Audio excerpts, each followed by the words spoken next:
November 23rd, 2020 at 6:30 p.m. Please join me in saluting the flag.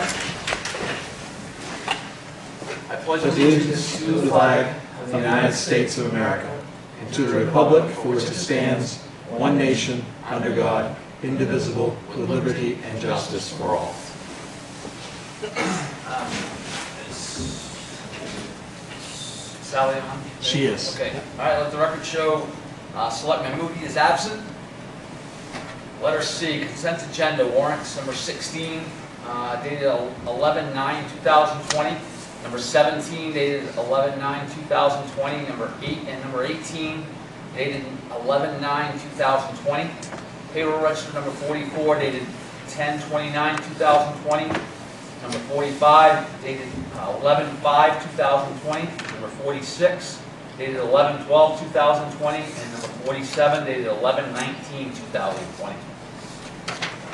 Make a motion, pay the warrants. Second. We have a motion and a second to accept the warrants and payroll registers as read. Any questions? Seeing none, all those in favor? All in favor, the motion carries. You're gonna tell me if Sally voted in favor, right? She did. Okay, acceptance of the meeting minutes from November 9th, 2020. Make a motion, accept them. Second. We have a motion and a second to accept the meeting minutes of November 9th, 2020. Any questions? Seeing none, all those in favor? All in favor, the motion carries. Old business, Mrs. Dwyer? Sally, do you have any old business? I'm sorry, none, no. Okay. Mrs. Savage? No, sir. Mr. Gopian? No. None for me. Old items of communication, Mr. Town Manager? All right. Just a couple of things to pass along to you. I put in your packets a note, and I think I mentioned in the email last Friday about Abenaki Campground personal property tax. For Mr. Agopian and for Mrs. Dwyer, last year the selectmen authorized me to settle that account. That account had been backed up for years, going back to 2008, 2009.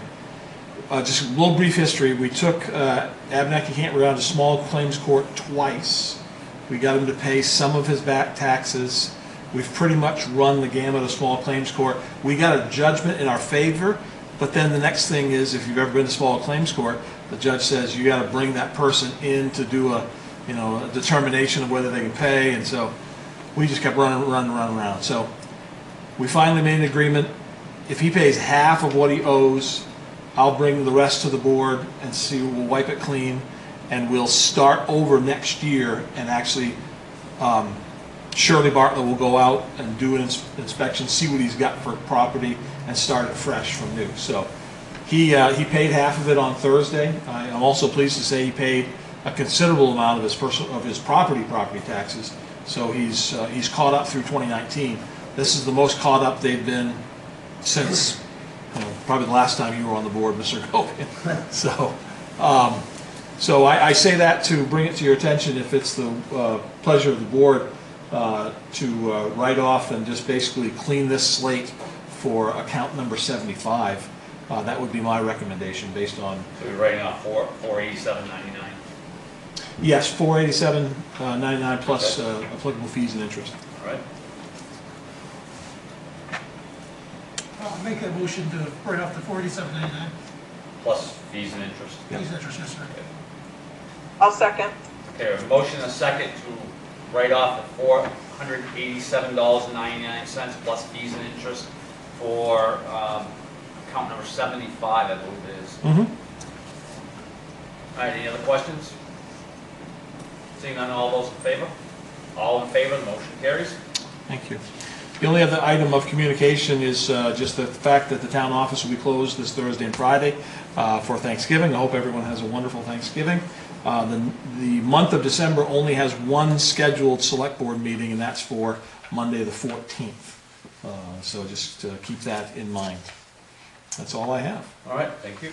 All right, new business, discuss waiver of personal property tax interest, IGS Solar. So I mentioned it at the last board meeting, but we hadn't received payment yet, so I didn't want the board to take any action. IGS Solar, they pay the personal property tax on the solar field out at Madison Electric. They, in good faith, cut a check and They say they mailed it to us on September 9th. They gave us a copy of that check. For whatever reason, through the Postal Service, we never received it. And so their personal property account ran over until we actually caught this at the end of October. And so they have stopped payment on that first check, sent out another one, overnighted it to us, and we have received that and deposited it. But there remains about $727 worth of interest that accrued from the middle of September through the time we actually received payment. Since they made their attempt in good faith, they've asked if you will waive that $727.78 of interest on account number 514. I make a motion. Okay, go for it. I make a motion we accept the payment and forget about the $727.78. Second that. All right, we have a motion and a second to account 514 to, what did he abate? You're just waiving interest. Waiving the interest of $727.78, fees and costs also. Yep. Any questions? Seeing none, all those in favor? All, motion carries. All in favor. Thank you. All right, number 2, ordinance review. Chapter 5, Chapter 154, junkyard, salvage yard. So I just, it's that time of year as we're heading into winter, and I want the board to be thinking about revising some ordinances as we typically do every year. Just coming off the heels of a long process through the junkyard ordinance. First time I've ever been through it, probably the first time many of the board members have. I think we all came to the same conclusion that this is a land use ordinance that was created probably just before the site review ordinance was created. So it may be a good thing to meld these two things together. Our legal counsel, Ken Lexier, says the same thing. It should be under land use ordinances, which is what Chapter 484 site review is. So if I am understanding what I'm hearing from the Board of Selectmen to be the case, you're in favor of moving this junkyard ordinance to the purview of the planning board under other land use ordinances? Is that? I am. I think it's necessary to go there. I think they have much more experience in dealing with land use all the time than we do. So I mean, I think it's a good idea to get it there. So that's something we can talk about and prepare the document. The only comment I got, I thought there was something like in Title 30 that said that there was the Board of Selectmen and Town Council that approved junkyards and junkyard licensing. You'd have to look into that because we've done it both ways in town, because the previous one, because it was a site review for a building way back when they were going to do it out there on next to Xanadu, that one went through the planning board, and I'm not sure if that was a misstep or not, but you're right. I think there is a provision in the state law for junkyards that the municipal officers. I do believe that's how it's worded. Yeah. So on this, so that one before, the one on 201, the first one. Yeah. If they would have approved building a building, would that come back to the selectmen? I don't know. I don't think we ever went that far, really. Right. But I think now, from what we've learned, we can take the land use ordinance part and build that into site review, and then for junkyard salvage yards, maybe the planning board does it first, and if they approve it, it comes to the select board for kind of a final approval, much like all the ordinances do for land use. Okay. Mr. Gopi? I thought the junkyard ordinance was for in town. So like, you can't have like I can't put 5 or 6 cars down at my house and just leave it all junked out beside my neighbor's place. That's a separate ordinance that's under the selectmen's purview, property maintenance. Right. Right. Now, in property maintenance, it does mention 1, 2, or more junk cars. Yeah. But this is a salvage yard specific ordinance. That's why I was surprised that we took and that came under us. I thought that was definitely the planning board. Right. So that's one thing that we can check. We can check the law to see Yep. how we can best fit it for us. Yep. Good. So that leads right into the second example, the site review process. Just so the board knows, the planning board is now starting their review of the site review ordinance, because there's a few antiquated things in there, such as requiring multiple Mylar copies. And the Mylars are the hard plastic copies that that last forever. And the Registry of Deeds doesn't even keep Mylars anymore. So we need to just change the wording, saying it's optional for a Mylar, not requiring the people to go through the extra cost to have that. There's also the cost that we incur when we post a public hearing, and it says you have to post it in a newspaper. We want to change that wording so you may post it in a newspaper, so because posting in a newspaper may not be as impactful as sending letters to all the abutters. That's usually how we get most of our public hearing participants. So it's expected that the planning board will have those recommended changes later this winter to come before the board to go to town meeting in hopefully June of next year. Sounds good. And the other one, I just thought I'd take the opportunity to update the board on the needle exchange programs. Back in September, Sheriff Lancaster reported his experience, and the town of Skowhegan had created an ordinance prohibiting needle exchange programs in Skowhegan. And it was kind of the consensus of this board that this board wanted to move in that same direction and not try to regulate needle exchange, but just prohibit. I misspoke there. Skowhegan did not prohibit, they regulated needle exchange programs. So I got some information from MMA Legal, and they said that they wouldn't recommend a town flat out prohibiting needle exchange programs because they've been authorized by the state of Maine. The second thing I learned was that it's probably not as threatening as it appeared during that sheriff's report, that this agency, Maine Access Points, was going to try to come into more towns in Somerset County.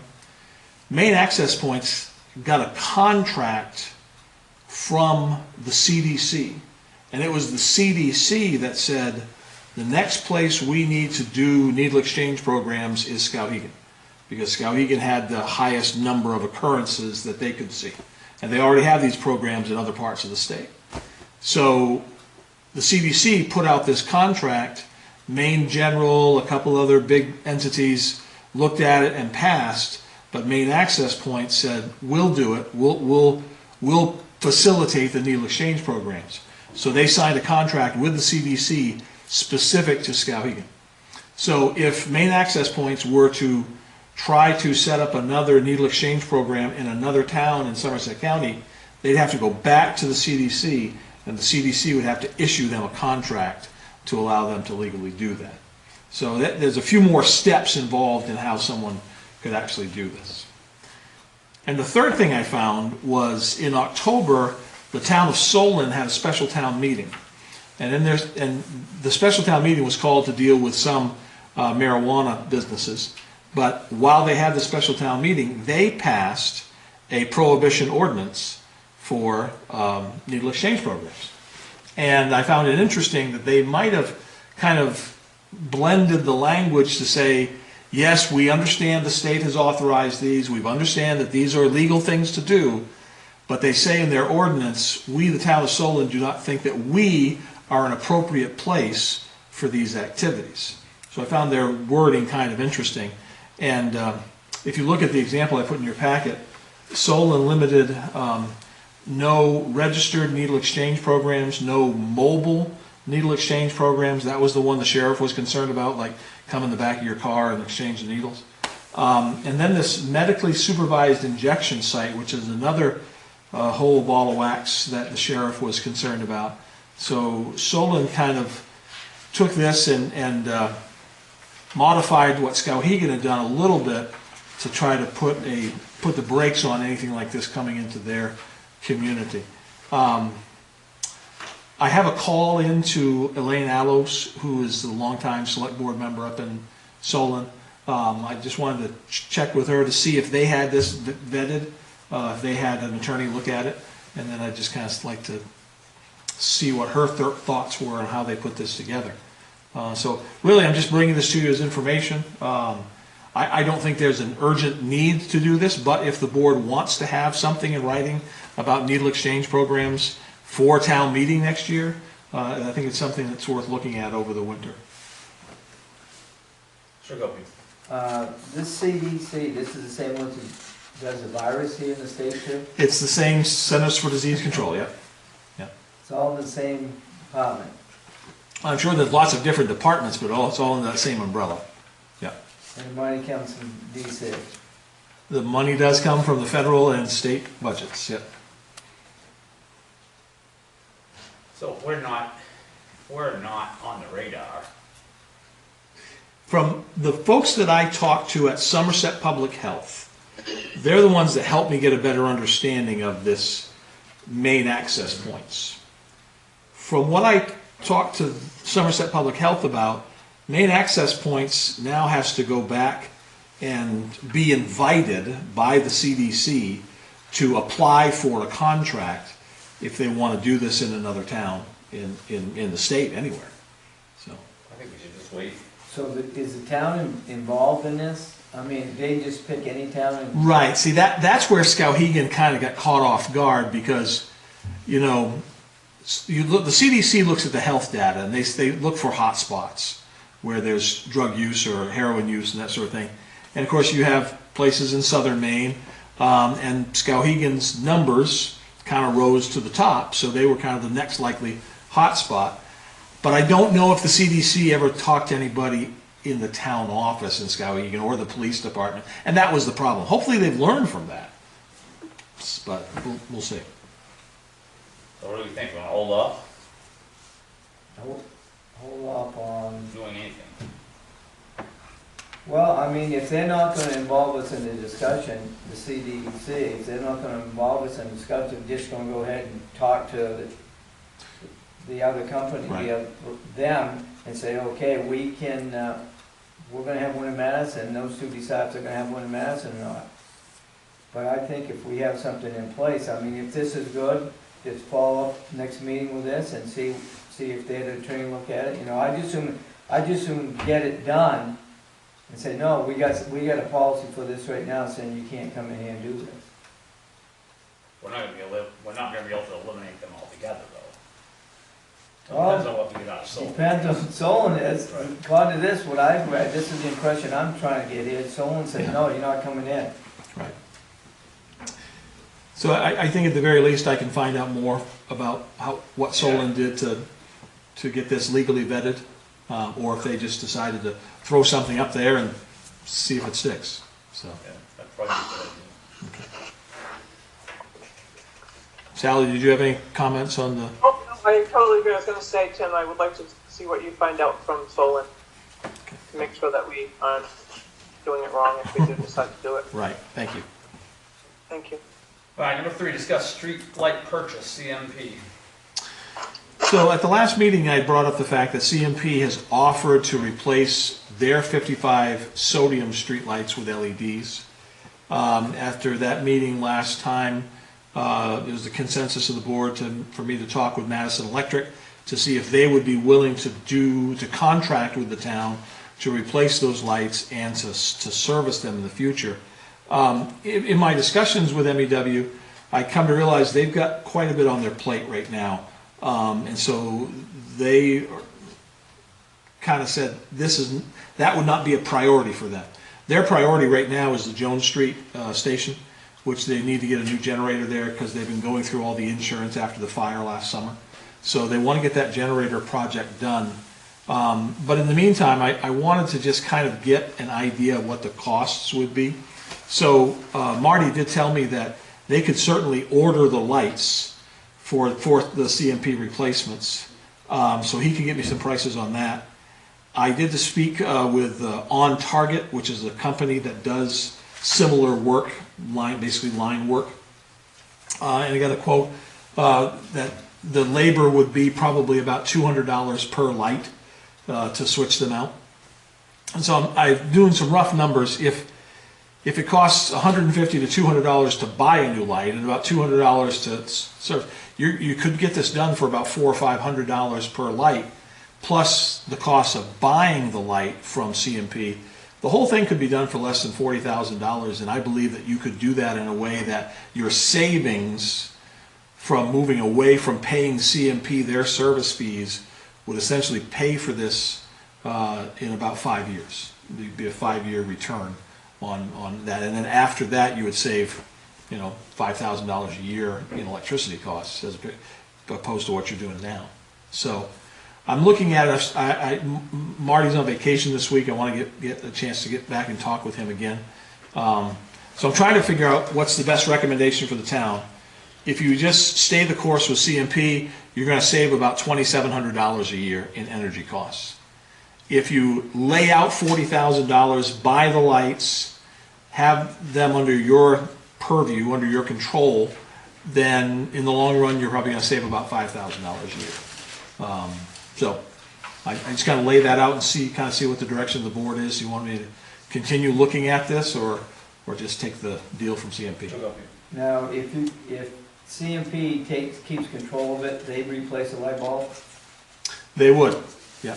But the thing is, you're paying in a very large Right. How per much light is a fee. light bulb? How much is A light bulb for up there. You know, LED light bulb, right? how much is one of those? One of those is about $150 to $200. So, yeah. I thought maybe for something like $1,000, $1,500 or something, it may be a little different, but. Right. So to replace them all would be, you know, somewhere in the neighborhood of $25,000. So, the other problem with CMP has been they haven't kept up with their maintenance and kept up with replacing the lights, correct? I mean, we've had a lot of lights out in East Madison. And that's been an issue with many municipalities with CMP. At least be back in control of that. You would have more control over that, and right now, you know, they've given us all the data. They've given us the list of all 55 lights.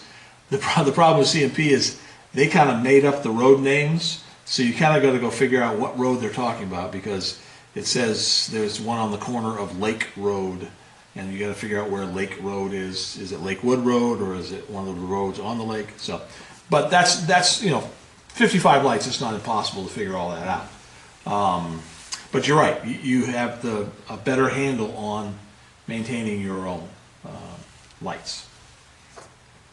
The only other thing, could you get a bid from Beeline? I See, now they pay their taxes here. I know, that's interesting. I don't know, do they have electricians? They lay their own wire and stuff like that, yeah. Yeah, that's a good idea. Yeah. Because I know, Yeah. I was talking to Jeff Wright about it, and he mentioned is it Next Gen? Yeah, next gen, yeah. Yeah. So there's a couple others out there, not just on target, that could do the labor. So that's a good idea, thank you. I don't know how you thought about that. You must know people. So what do we want to continue with? Continue on trying to get us taking this over, or? Yeah, just then bring back the figures the next meeting.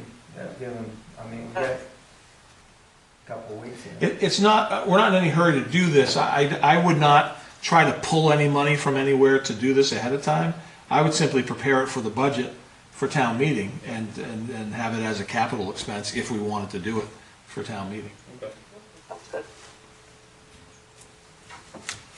All right, number 4, discuss allocating funds from Somerset County policing contract. Okay, so this year, the county commissioners met last week, and at the end of the fiscal year, they had a surplus of $26,900 and some odd dollars. I'll get you an exact number. I think I wrote it down there somewhere. Yeah, 26,937. That's coming back to us this week. Couple things just to think about with that number. We paid, that's $27,000 back from the $440,000 we paid to Somerset County. So the net cost of operating our police department through the county sheriff's office was $420,000, somewhere in that. And for the most part, we had 4 deputies for most of that whole fiscal year. We've always had issues with people coming and going and new recruits and so forth. And currently we have 3 full-time deputies, and they're hiring a 4th one right now because we lost one to the rural division. But I think that's, over the last 4 or 5 years, we finally got a good handle on what the actual cost is to operate with 4 deputies. Now, one of those deputies is dedicated as the school resource officer. And that was the case all of last year, and that's gone on into this year. This year, in the MSAD 59 budget, they budgeted, at my request, $20,000 to take from the school budget and give to the town to help offset the cost of the school resource officer. So not only do we have $27,000 coming from the county to allocate, we also have received $20,000 from the school district that we can allocate back into our police budget somewhere. So in your packet, you should have an email from Tammy that shows the balance in our police line of about $9,400, $9,489, and in our legal line of about $5,282. Now, over the last several years, we've taken any surplus from the policing budget and we've put it into our legal fund, and that has helped us pay our lawyers against Madison Paper and Eagle Creek, which unfortunately we still have ongoing cases with those 2. We've also in the past taken some of that money and allocated it to the costs associated with buying a new cruiser, and right now we're scheduled to buy another cruiser in June of 22. So not this coming June in 21, but June of 22 would be the next cruiser purchase. So here's what I would recommend, and you can certainly tell me what you'd like to do. I would like to basically use these 2 sources of money that are coming in and make these accounts balance up to about $30,000. So if we took the SRO money from the school and put it in the police line toward a cruiser, that would give us $29,500 there. If we took the $26,900 coming back from the county and put it in the legal line, that would give us a little over $30,000 in that line. We're going to spend that legal line because it's coming. Whether it's this year or next year or the year after, we're going to be before the Board of Property Tax Review, or at least a mediation with Eagle Creek. And we've got a Supreme Court case with Madison Paper coming up sometime in the next 18 months. So it won't go to waste. What does usually a cruiser cost? Last time the cruiser ran about $33,000 net, and they usually get a trade value of about $10,000, and it's usually about $40,000 after they add all the stuff onto it. It was a little more expensive this year because they had a model change with the Ford Explorers, and so the old kits didn't fit on the new cruisers. Surprising how that works. Those car dealers. That's right. All right, what do we think? I would advise that we do that, down Tim's recommendation. Making that a motion, Sally? I will make that a motion. Okay. We have a second? I'll second it. All right, we have a motion to take Tim's recommendation, which will make the police line, how much, Tim? Well, I would just say take the $20,000 from the school district and add it to the police line. Okay, 20,000 to the police line and 26,937 to the legal line. Yep. All right, any questions? Mr. Savage? Oh, the money we're putting aside for the police cruiser, is that something that goes to town meeting for approval, or is this just done in the background? Typically, we have not raised extra money from taxation at town meeting for a cruiser since the sheriff's department took over. So this will be our 6th year. I think this will be their 3rd cruiser that they've bought. So we have not put that in capital yet because we've used some of the refund from the county to pay for them over the last couple of years. Once we get to the point where we're not getting a significant refund from the county, then it'll be just like a plow truck or a fire truck. we'll take it to town meeting. But we've just been using the refunds to pay for that. All right, seeing no other questions, all those in favor? All in favor, the motion carries. All right, Selectmen's concern, Mrs. Dwyer, I'm all set, thank you. Mr. What's that? Mr. Gopi? Set. The only thing I have is that we can get a little heat in this place, but I'll worry about that for later. Any citizens' concerns? Keeps it down till the meeting moves along. Good point. Anything on there for citizens? Nope. All right, looking for a motion to go into executive session to discuss an economic development matter pursuant to 1 MRS 4056C. Make a motion for an executive order. Executive session. Second, oh, Okay, we have a motion and a second to go into executive session for an economic development matter pursuant to 1 MRS 4056C. All those in favor? All in favor, the motion carries. We're here in executive session at 7:01, sorry. All right, let me turn off our